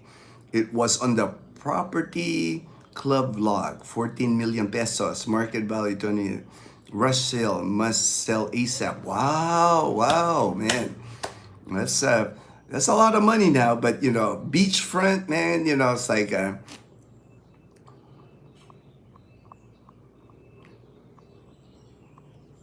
JB Manal, will you guys go to Karen's birthday? Can't wait to watch video. Yes, we plan on going to Karen's birthday for sure. James invited us, and we wouldn't want to miss that. We're gonna make that. I just gotta remember the day. I thought the day was July 20. I hope it's not during our trip to Iloilo City. I hope it's not, but we'll verify. We'll verify the date. I'll verify with James.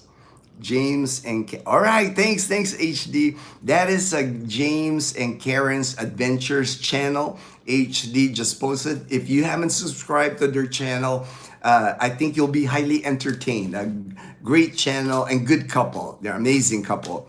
They're like you will like them. You will like them. James and Karen Adventures, and HD had posted the link. HD saw a guy tell his girlfriend to go milk the bull. Milk the bull? Milk the bull? How are you gonna milk the bull, man? As he milked the cow. After saying, oh, that's funny, man. Be careful when you're buying property. Go through the process with lawyers, surveyor, because sometimes that might not be the same property. Thank you for posting that. I always tell people, it's like one of those things that you don't do in the Philippines is buy property, buy land, or even build a house. I tell people don't do that, especially if you haven't lived here in the Philippines for a long time. Very complicated here to purchase land, purchase a house.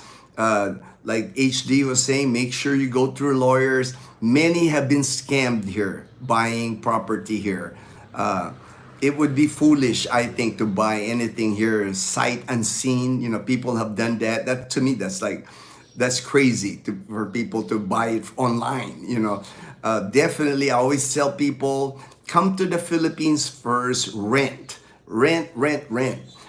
at the area where you plan to buy. Like if you're gonna buy land, if you're gonna build a house on that land, rent first in that area for a month. Learn everything about that area first, because it is not like in the United States where if you buy land, if you buy property, a house, easily sold.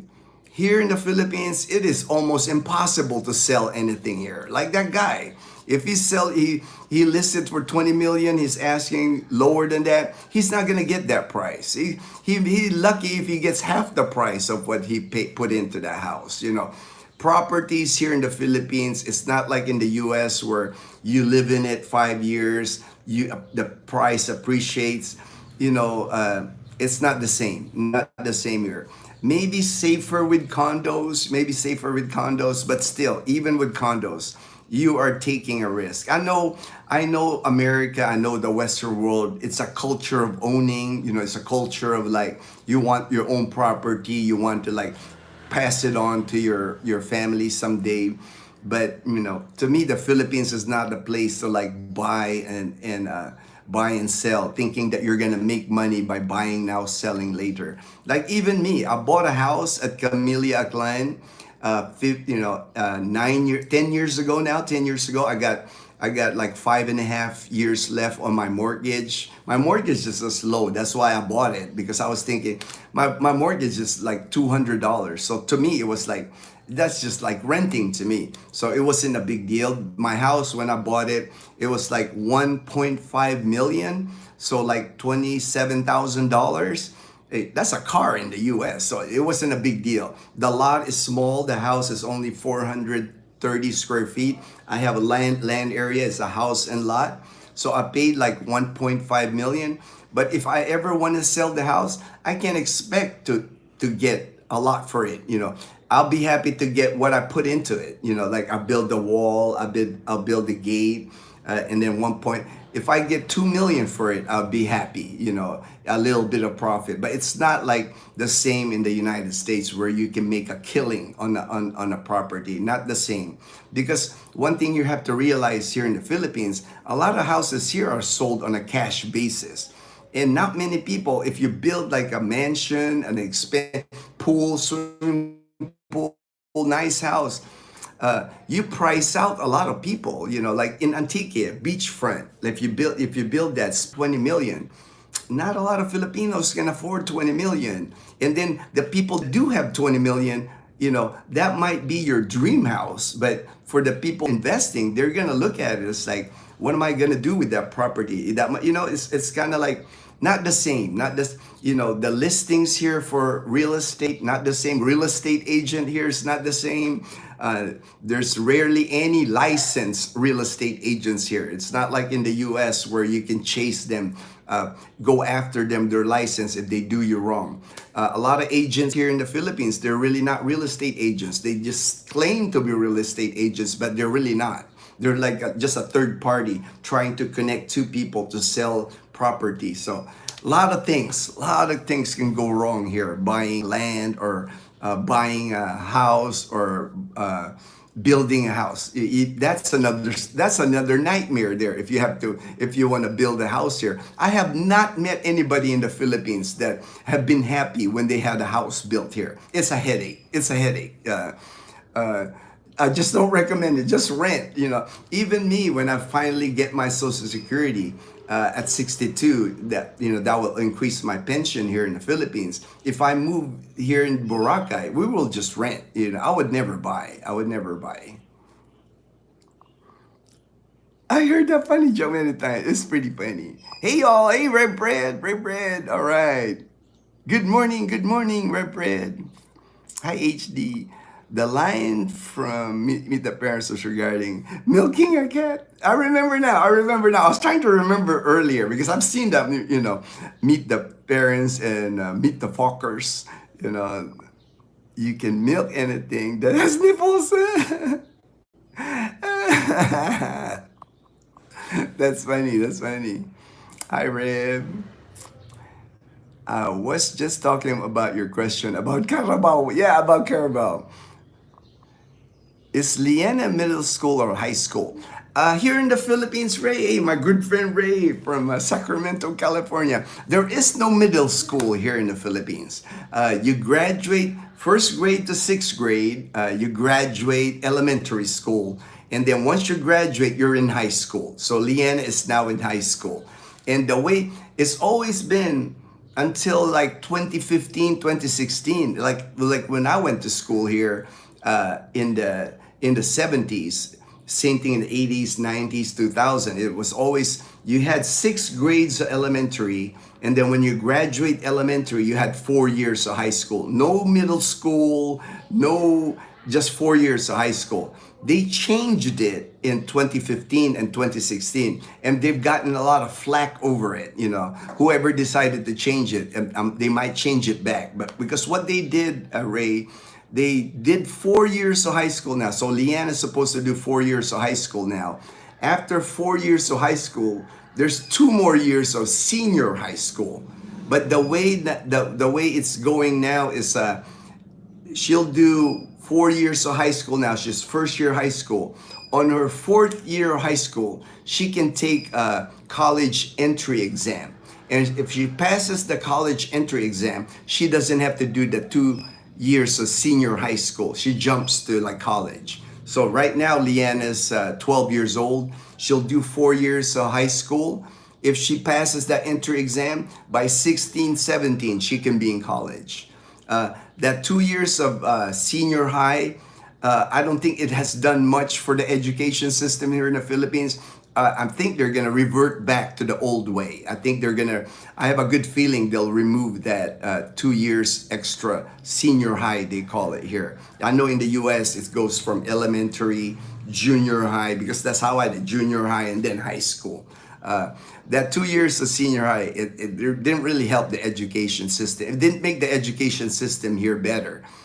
The intention was good, but the execution wasn't done right. You know, it's not a lot of people are against it now. It's getting worse because a lot of people, you know, barely can afford to high school here, send their kids to high school. A lot of people can't afford to send their kids here to college. So adding 2 more years of high school put a burden on like a lot of people here, like a lot of people in Naklan province. You know, instead of your kid going for the 4 years of high school, that 2 years extra of senior high, they can barely make it through high school cost-wise. You know, even though the school is like provided by the government public school, you still got to get your kids a uniform, shoes, book, you know, like notebooks, projects. Kids still got to eat. There's no meal program here. The kid got to bring allowance, bring food to eat at lunch, you know. That's the thing, you know, there's no, like in the US, you know, when you go to public school, you have a lunch program, sometimes a breakfast program. So there's none of that in the Philippines. You know, there's kids here that go to school hungry. You know, they don't have money for food. You know, they'll have like rice or dried fish that they bring to school. You know, so adding those 2 years, I didn't agree with that. You know, that was like high school. JB Manalang, I don't think they have middle schools, not 100%. Yeah, no middle schools. They added those 2 senior high school, but I think they're about to remove that. Guess what movie line is from? 60% of the time, it works every time. 60% of the time, it works every time. I've heard it, HD, but you know, I'm not as sharp as I used to be, HD. I used to be sharp there, you know, I used to be quick on my thinking, but you know, I claim getting older. I'll be 59 here in about a month, and so I claim getting older. But it's really just elementary and high school. Yes, JB, it's still basically elementary and high school. And I think they'll go back to that anyway. They're going to go back to that. I still remember the mousetrap I was working in at George Air Force Base. Old termite rotted building scheduled for demolition for years. And a squad to keep it cool. And I know that was my dormitory, man. That Joel, that was my dormitory. It was like that building was terrible, man. You know, it's like we could tell it was falling. Even our bathroom, I remember, tiles were broken. You know, like floor tiles was like breaking and stuff. We would like remedy it with like epoxy or something, man. It was a crazy dorm. But you know, we were all single guys. We were all young. We didn't know any better. You know, like 17, 18 years old living in that dorm. So for us, it was still fun. Painting was part of training, Gino. Just like karate, wax on, that's funny. Wax on, I'm serious, man. I never painted so much in my life. And ever since then, I've never painted so much in my life. My first duty assignment in the military, I was a E1, Airman Basic, the lowest of the lowest rank. And probably the youngest. I was 17 years old, so I don't think they take, 17 is like the earliest they can take you in the military. So I did not outrank anybody. I was probably the lowest ranking person in that entire base. And so, when you're the lowest ranking person, you get all the duties, extra duties. It's not even like you don't get paid extra. Military never pays you extra. They just add duties to you. Oh, by the way, they'll tell you, oh, by the way, when you get off work, report to this area and you're going to be painting. I was like, what, man? It's like, but, you couldn't complain. You couldn't complain. You just said, you just, sir, yes, ma'am. It's like, I was never a good painter, but they put me on duty. I got to become a good painter because of it. I painted so much at George Air Force Base. I became a good painter, house painter anyway. Hello, balikbayan. Hello, Ed. All right. There's what civilian people think what military life is like. And then there's part of it where we are just glorified. Janet, I know, right? Oh, that's the other thing. Good thing you mentioned that, HD. Another thing I remember that was one of my duties. I worked in the hospital. I was a medical administrative specialist. So anything to do with paperwork, insurance, medical records, keeping up medical. That was my job in the military. But when I was an airman, one of the things that I had to do at the hospital was like buffing the floors with that big machine, the big buffer. I've never operated that thing in my life. You gotta wax the floor and the big buffer. You're like, and I was doing it for like the whole hospital. They would assign like 2-3 of us, and you get this section, you get this section. We got like those big buffers, because the hospital commander at the time, he wants his hospital like clean, like immaculate, So that was another duty. Like you said, a glorified janitor, man. I'm like buffing floors for a living, man. I was like, but good experience. It taught me a lot. Taught me hard work. Having pride in whatever they gave me, it's like I took pride in everything, all the duties that I did. It's like it built character. But like you said, we were glorified janitors and maintenance workers. And tell the ladies not to wear white shirts at the time of the year. Yeah. This I know, right? We don't wear whites anyway. If you notice, HD, I don't think we own any whites, because one of the thing here in the province of Aklan, in our town anyway, in our Numancia, our water. It's not the cleanest water coming out of to wash our laundry. That's why we have drinking water delivered, the purified water, because our water, like I'm looking at sometimes coming out of the faucet, it doesn't come clear all the time. So if you got white clothes, even the amount of bleach that you use, man, white clothes just doesn't stay white, because especially during rainy season, when it starts our rainy season, man, the water coming out of our faucet, it's not the cleanest water. It's good for like laundry, it's good for dishes.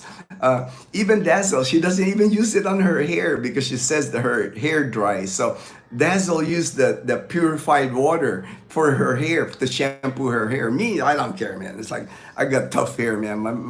I'll just shave it out, I'll just like cut it real short. But we don't have the cleanest water in our community in Mansha. That's why we don't own anything white. No white sheets, no white anything, because I have a hard time keeping Leanna's shirt. At the top of her shirt is white. I have to soak that thing in we soak it in bleach and laundry detergent water. We soak that to just keep it white, to keep her uniform white. Airmen living in the barracks at Clark Air Base were lucky they have a barracks person. Oh yeah, I remember good thing you said that, Ray. I remember that now, man. Clean the barracks, man. I know, man. Thank you for reminding me that. And I'm gonna share that, Ray. When I was stationed at Clark, the hospital dormitory, we even had a guard, like a civilian Filipino guy. You know that when you come into our dormitory, there was always somebody there. He was kind of like the dorm person to make sure only the people that live in the dorms, make sure, kind of like security. And then I remember too, our dormitory at Clark, on the first floor, like when you come in, we had a snack bar, a 24-hour snack bar. There was always a lady that manned it, different lady, of course, because it's 24 hours. But I can get like French fries in there. I can get burger in there. I can get like a breakfast, a sandwich. I remember soda, beer. There's beer in there. It's a snack bar, man, 24/7, kind of like our own mini 7-Eleven. And then we were spoiled. We were spoiled at Clark, or like Ray was saying, because I still had a roommate, which is surprising because I was a staff sergeant already at Clark. My roommate was a staff sergeant also. Staff Sergeant Sonderigger he was a drill sergeant in the Air Force, and he became my roommate. He cross-trained into the hospital field. And that was nice because like Ray was saying, we would just pay someone to do our laundry. They would iron all our clothes. Like you can just put your laundry in a bag. Even our uniform, our BDU, our battle dress uniform. And they will just pick it up from your room. And when you come home, all your clean clothes are like neatly stacked on your bed, your uniform hanged up. We paid them, of course. I don't remember how much we paid them, but it wasn't expensive. I mean, we were spoiled. You didn't have to do laundry. You got people doing, and then they shine your boots too. Back then we had our combat boots were black. It's not like now. A lot of I see a lot of people wearing that desert boots now, brown. So you don't really have to like polish your. You don't have to put wax on it, polish it. But they did your boots, and man, when the blue boots come in, man, they're like shining. They did a good job on your boots. We were, like that, we were spoiled. And then we never had to clean the dorm. They were cleaning the dorm for us. It's like we had people cleaning the dorm. I was like doing the yard work, doing the mowing the landscape. We didn't have to do anything at Clark. We were spoiled at Clark. That's why I think Clark was like our favorite assignment in the Air Force, because they just spoiled us when we were at Clark.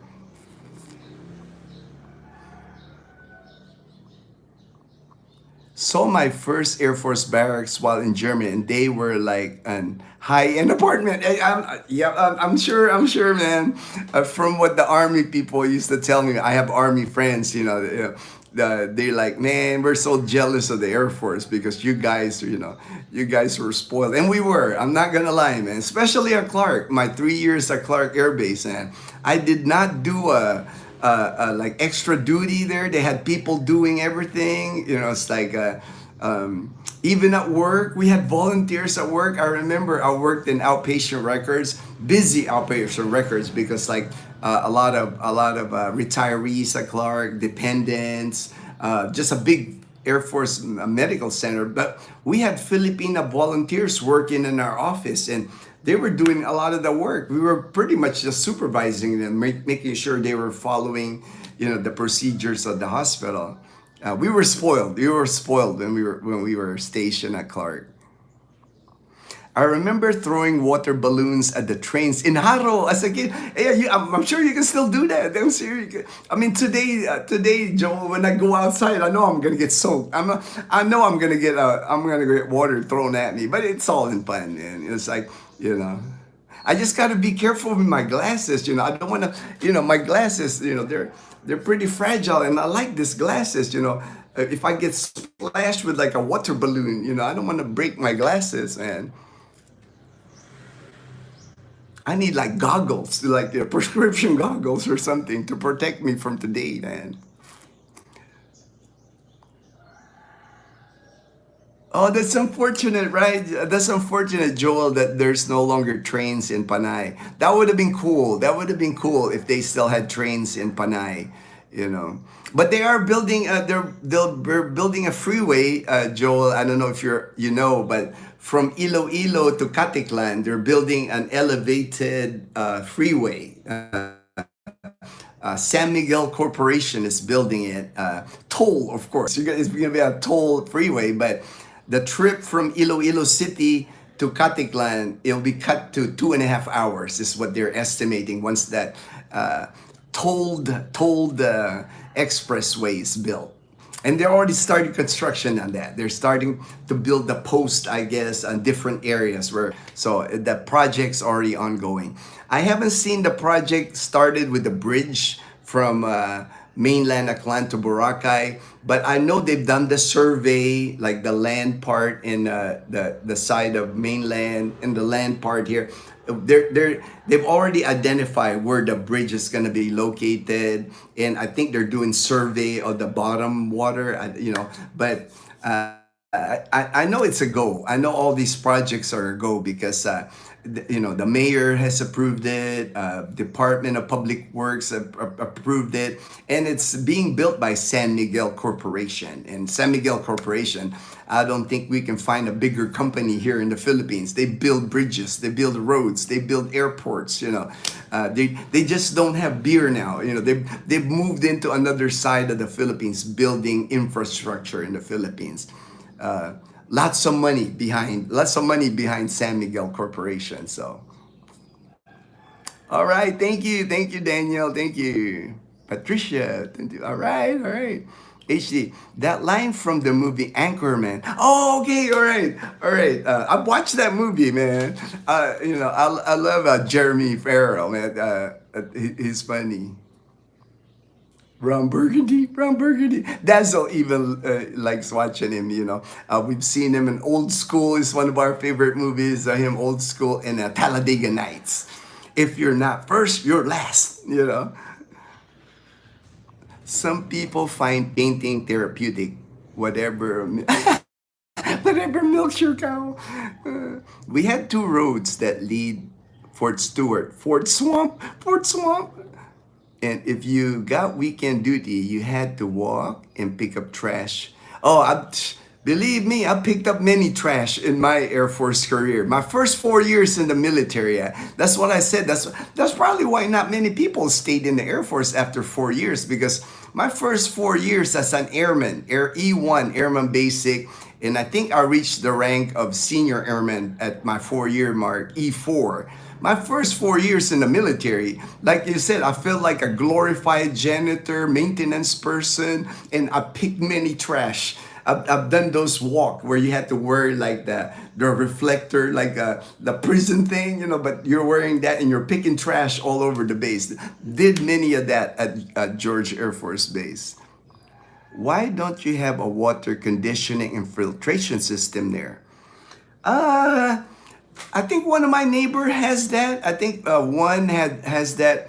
It cost, man. It's another cost that another expense. I know my one neighbor has that, and he has to replace the filters. And I've seen it's just when I moved to the house, it's we're used to like low budget, keeping the budget low. So that would be an extra thing to buy, extra thing to maintain, extra thing that might break. We've gotten by, with we know not to drink the water. That's the main thing. We know not to drink the water.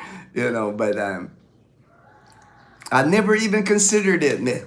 Water conditioning and filtration system. I never even considered, just because of the cost. Probably I'm always like on a budget, or always like try to keep the budget down.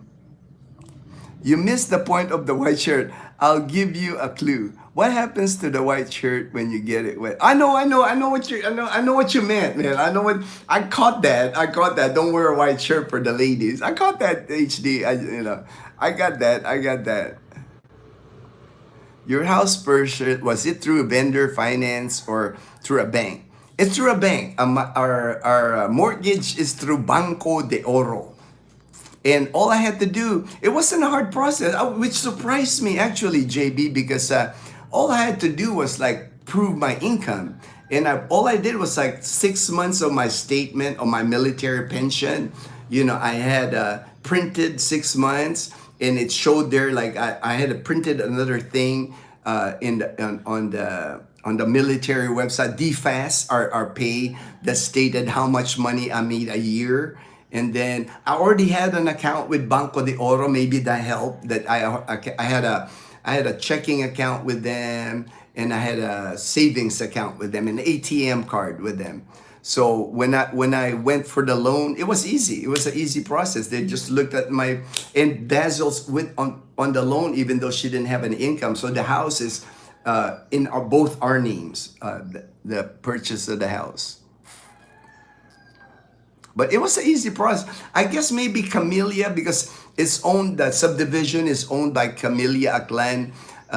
They help with, whatever paperwork I had to produce. They were producing it for the bank. Maybe that's why it was an easy purchase, because, Camellia Aklan, they have subdivisions, they have communities in almost 80 of the provinces here. There, Manny Villar, the CEO, the owner of Camellia, is a billionaire here in the Philippines. So maybe that's why it was easy to purchase our house. Hey, good morning, Mom Janet. Good morning. Glad you can make the live stream. I'm almost going to end the live stream. I got carried away here. I didn't realize we were over 2 hours already. It was fun. It was a fun, lively live stream this morning. That's why I just kept going. Even own some stuff here in Australia. I would not be surprised, man. San Miguel, man. They own a lot of stuff. They big business, big juice company here, Australia. Yeah, I mean, they're expanding. San Miguel Corporation is expanding their reach. All right, good thing I got to the bottom, and good thing we saw Mom Janet at the end here. But I've been on the live stream for over 2 hours now, and I have a call, scheduled with Alfie at 8 a.m. So I don't want to miss out on his call. I might get cleaned up here, get set up, but it's okay, Barry. I'm inside upset stomach. Oh, I'm sorry. Hope you feel better, Mom Janet. I hope you feel better. Dazzle's feeling a little under the weather. She started feeling better last night. She's been taking Tylenol every 6 hours. So, yeah, please take care. Please take care. Get well. Get well, Mom Janet. Yeah, that's the thing. Just rest, drink lots of fluids. That's what Lazel's doing. She slept most of the day yesterday. I got her Pocari Sweat. It's kind of like same with Gatorade. Got her some soup, got some lomi. She's got orange juice. So just hydrate is what I told Dazel. Get hydrated and rest. Hope you feel better. Hope you feel better, Mom Janet. Our best to Dazzle. Have a good day. All right. Thank you, John. Thank you, Balikbayan guy. God bless. God bless everyone. Thank you again for joining the live stream this morning. I really appreciate your time. And if there's anything I can help anybody with, my contact information is on all our videos. If you look at the description, my contact information is there. If you have any questions about the Philippines, anything, you can ask me. Happy to help. Happy to help. Oh, okay. All right. Hey, God bless. God bless, Rev Fred. God bless. Bye, all. Take care. Take care. Everyone, have a good day. Stay blessed, everyone.